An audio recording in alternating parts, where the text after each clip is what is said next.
Hi, my name is Collen and I'm a master's student here at Rhodes University.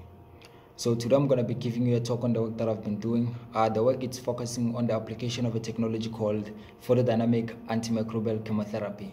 So this technology basically is being developed to treat what we call multidrug-resistance pathogenic infections.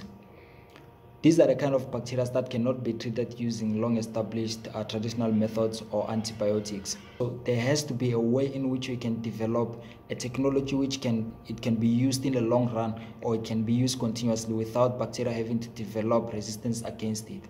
For the dynamic antimicrobial chemotherapy, it holds high potential of becoming that alternative towards the antibiotics.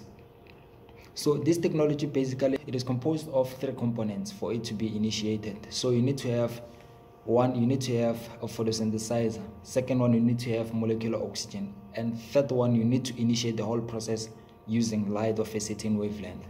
An LED, it can be a laser. So upon the initiation of the process, you need to administer the photosynthesizer, which is the chemical compound which can absorb light of a certain wavelength, and it produces what we call reactive oxygen species. Those reactive oxygen species are the ones which are responsible for the obliteration of those bacteria or for the obliteration of those multidrug-resistance pathogens.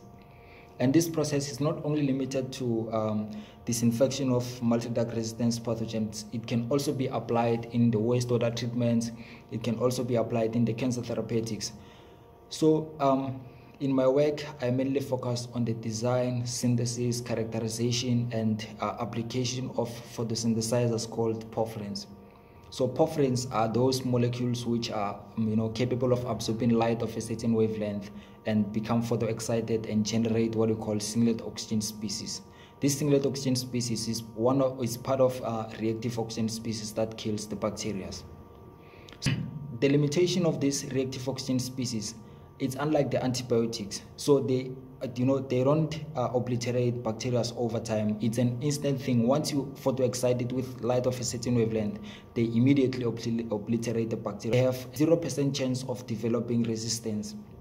I designed this photosynthesizer so that I can use them towards the disinfection of wastewater. Look, what you see behind me, it's just a simplified structure of wastewater plant treatment, which start by let's see, over here, this is where we pump water into the industry, and then we remove the organic solvents, followed by the filtration over here, and followed by the disinfection over here. So the disinfection part, most of the disinfection, they use chlorines and fluorine-based compounds, which they tend to form a side product which are very toxic. The byproducts, they are very toxic upon consumption if they are not removed after the treatment. So this technology, it requires non-toxic photosynthesizer. So it doesn't form any byproduct after disinfection. So it's a very ideal candidate and an alternative